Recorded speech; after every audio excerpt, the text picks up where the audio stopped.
한국인에 특별히 잘 걸리는 폐암이 있다는 거는 일단 폐암이 여러 종류가 있다는 얘기겠네요. 그치, 예, 그렇습니다. NGS라 그런 기술을 통해 갖고 유전자 분석이 이제 막 늘어나고 하면서 현재 유전자 기준으로 암 종류를 나누게 되면 종류가 아주 많아지는 거죠. 사기 환자처럼 완치가 안 되는 분들은 계속 치료제를 여러 가지를 써야 되니까요. 치료제를 결정하기 위해서 우리가 유전자 검사를 더 이제 그 깊이 있게 하는 거거든요. 1기나 2기 환자는 NGS 안 하는 겁니까 그러면? 너무 예리한 질문이신데요. 현재 1기 말고 2기 환자 중에서는 수술하고 나서 타그리소라 그러는 약이 재발을 막는 데 도움이 되는 환자들이 있거든요. 그런 경우에는 우리가 EGFR 돌연변이 검사를 해야 되는데 이제 EGFR 용어도 나왔겠다 그 얘기를 좀 해보죠. EGFR 그 무슨 기사에도 굉장히 많이 나오던데 예. EGFR이라는 게 유전자 이름입니까? 예, 그렇습니다. 예. 근데 우리나라에 EGFR 돌연변이가 있는 폐암 환자가 유난히 많다 이런 거고요. 예, 맞습니다. 예. 뭐 우리나라뿐만 아니라 아시아권 쪽, 특히 동아시아 쪽, 그다음에 이제 동남아시아 쪽도 마찬가지고 여기가 되게 빈도가 높은 거죠. 지금. 그래서 검사를 했는데 EGFR 돌연변이가 있다고 나왔어요. 그럼 이제 어떻게 하는 거예요? 2기, 3기 환자들은 수술하고 나서 EGFR이 나오면 재발을 막기 위해서 타그리소를 3년 쓰는 치료가 가능하기 때문에 근데 이제 보험이 안 되거든요. 그러다 보니 약값이 비싸서 사실 부담이 좀 커요, 그거는요. 이 4기 환자들은 반드시 이제 본인 종양에 맞는 약을 쓰는 게 너무너무 중요하기 때문에 EGFR을 제일 먼저 하는 검사 중에 하나거든요. 네네. 그래서 EGFR, 그다음에 알크라 그러는 요 두 개는 무조건 꼭 하려고 그러거든요.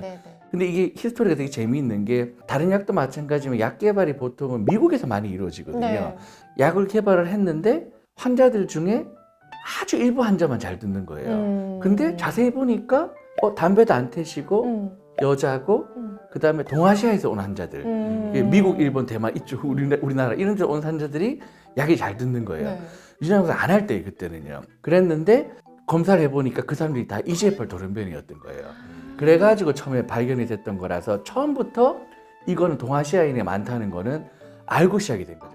그 임상시험이라는 거는 시의적절하게 빨리 이루어져야 되기 때문에 동아시아권 쪽에서 이루어졌던 연구들이 상당히 많고 그러다 보니까 이제 우리나라에서도 그 EGFR에 대한 임상시험들은 상당히 활발하면서도 좀 잘 이루어지고 있는 상황입니다. 그래서 EGFR 변이가 있는 폐암 환자를 치료하는 신약을 한국도 개발을 맞습니다. 성공을 한 예. 거죠. 환자가 많다 보니까. 그렇죠. 그게 우연이 아닌 거죠. 그래서 어떤 필연에 가까운. 근데 우리나라가 개발한 약을 보니까 3세대 치료제라고 예, 그렇습니다. 그럼 1, 2, 3은 어떻게 나누는 거예요? 예, 그 이제 1세대는 이제 아까 말씀드렸던 그 동아시안 여성 그 서남에서 나왔던 그 약이 이제 제피트닙이라는 약이 있거든요. 이제 이레사라 그러는데 그 약이 처음에 이제 허가가 됐다가 중간에 허가가 취소가 됐어요. 허가 취소가 됐던 이유가 뭐였냐 하면 아까도 얘기 드린 대로 미국에서 임상시험을 하면 그 환자가 5, 6%밖에 안 되는 거예요.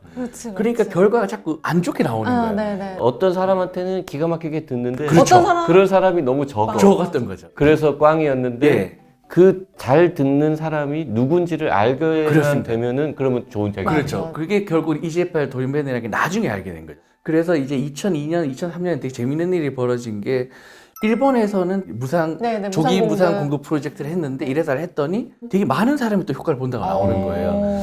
그래서 처음에는 다들 오히려 의심을 했어요.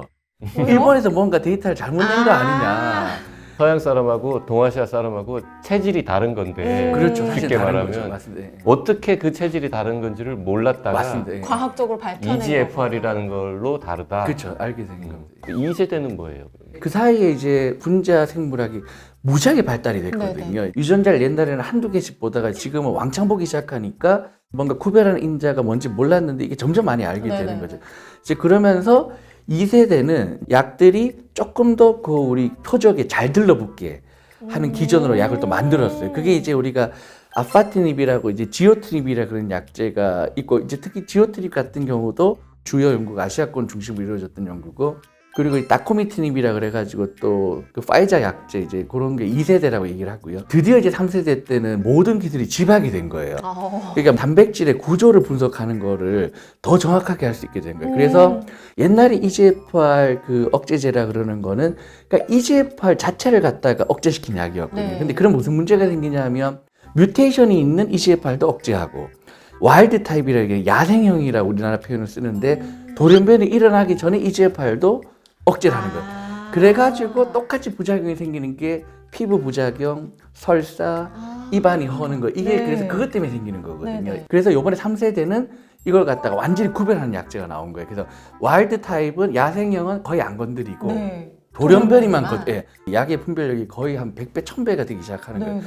그러면서 부작용도 확 줄고 효과도 더 좋아지고 그게 이제 3세대 이제 시작이거든요. 그게 바로 똑똑한 이제 약이군요. 타그리소가 이제 처음 3세대 시작을 했고 나왔고, 그다음에 중국에서도 3세대가 몇 개 나왔고 네. 드디어 이제 우리나라에서 꿈에 그리던 3세대가 우리나라도 하나 이제 개발이 제대로 된 전 거죠. 세계의 3세대라고 분류되는 EGFR 치료제는 몇 개 없는데 아니 사실은 몇 개 있었는데 실패했습니다. 실패? 우리나라도 사실은 맥나자는 두 번째 약제고요. 첫 원래 번째 올무틴입이라고 한미약품. 한미에서 네, 있었는데 맞아, 맞아. 그 약은 부작용이 조금 세가지고 아. 결국은 이제 개발이 중단됐고요. 어찌 보면 미국, 중국, 우리나라밖에 거의 없거든요. 다른 나라는 없으니까 사실은 뭐 큰 강대국 사이에서 우리나라가 상당히 이제 의미 있는 일을 한 거죠. 그러니까 고전적인 항암제도 암세포만 공격하지 않고 정상세포도 공격하니까 그렇습니다. 머리도 빠지고 뭐 했던 그렇죠. 예. 건데 지금은 EGFR 유전자를 억제하는데 암이 생긴 것만 억제하고 나머지는 그렇죠. 억제 안 하는 야, 그렇죠. 기가 막히는 거예요. 예. 그다음에 또 하나 중점을 뒀던 게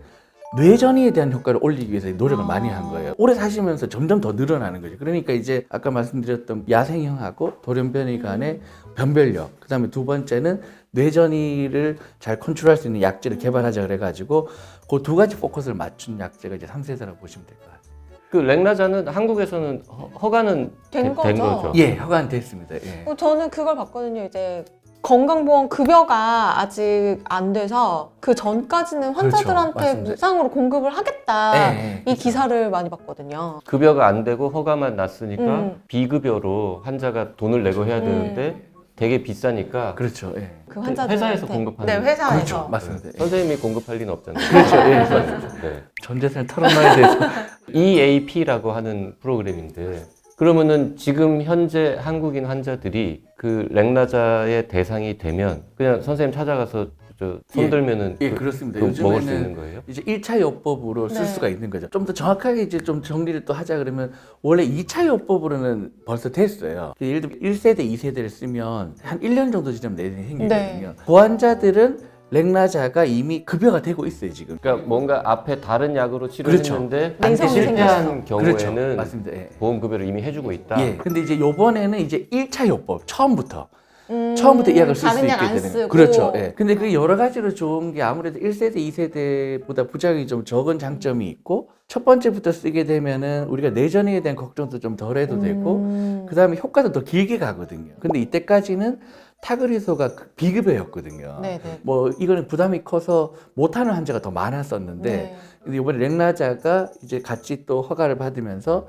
EAP 프로그램까지 하니까 경제적으로 어려움이 있더라도 네. 그 급여가 될 때까지는 무상으로 쓸 수 있는 이제 그런 좋은 기회가 그 생기죠. 프로그램에 참여는 환자가 뭐 하고 싶다고 해서 하는 건 아닐 거 아니에요.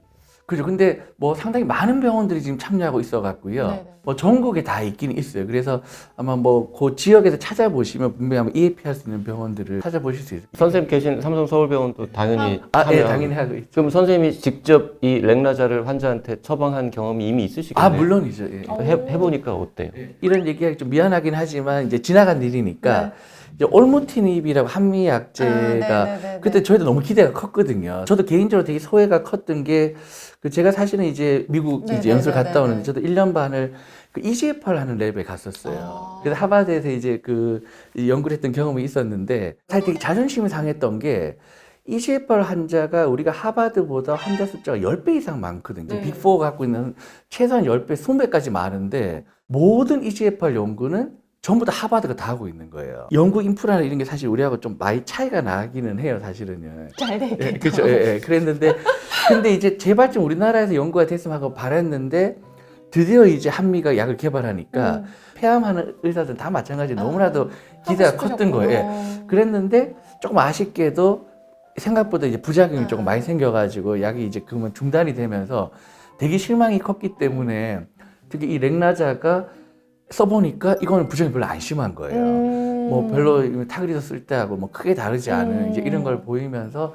기대가 되게 많이 됐던 거고 실제로 이제 데이터가 입증이 되니까 한국 의사로서는 되게 기쁘기도 하고 이제 벌써 뭐 이렇게 6개월씩 쓰는 환자들도 있거든요. 근데 뭐 저희가 원래 기대했던 만큼 딱 이제 효과도 좋고 네네. 특히 이제 좋은 점이 뇌전이에 대한 효과가 좋은 게 뇌전이. 그게 사실은 제일 기쁜 게 이 뇌전이가 항상 너무 큰 부담이거든요. 의사들한테는. 근데 이제 뇌전이가 같이 컨트롤이 되니까 치료할 때 좀 마음이 편해요. 왜냐하면 MRI 찍는 게 환자들이 힘들거든요. 이게 또 병변이 없는데도 MRI를 찍으려면 30분씩, 40분씩 들어가서 힘들게 또 이거 검사를 해야 되고 그러다 보니까 부담이 많은데 일단 뇌전이를 잘 잡아주는 약제니까 예방을 해주는. 그렇죠. 거. 옛날보다 훨씬 좀 마음이 편하죠. 있는 것도 잘 잡아주고 아. 예방도 물론 잘 되고 둘 다가 효과가 있는 거예요. 아, 뇌전이를 예방도 해주고 뇌전이가 생긴 있는 환자의 것도 증상도 많이 줄, 줄여줘요. 아주 많이 줄여줘요. 예. 오늘 폐암하고 그 새로 나온 렉나자 치료제에 대해서 굉장히 많이 알게 됐어요. 무슨 이제 강의를 들은 듯한 음. 느낌이에요.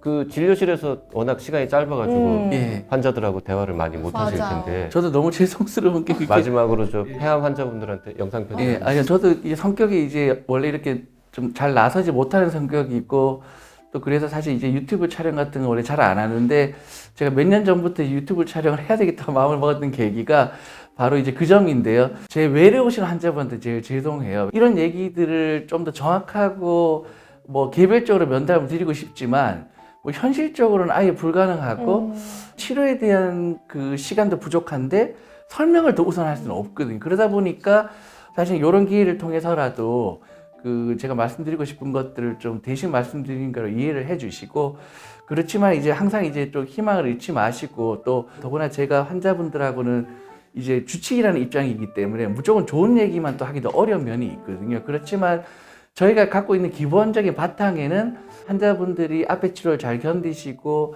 또 열심히 하시다 보면 계속 좋은 약제가 개발이 되고 그런 좋은 약제들이 아마 완전히 이제 치료의 패러다임을 바꾸고 저는 생각지 못했던 삶을 추가로 충분히 영위할 수 있는 그런 기회가 생길 걸 염두에 두고 다들 생각을 하고 있기 때문에 이 기회를 빌어서 다시 한번 그 뭐 여러 가지 임상시험을 포함한 여러 가지 협조해 주시는 환자분들 감사도 드리고 또 그 다음에 외래에서 좀 불친절하게 느끼시더라도 잘 이해해 주셨으면 하는 바람입니다. 감사합니다.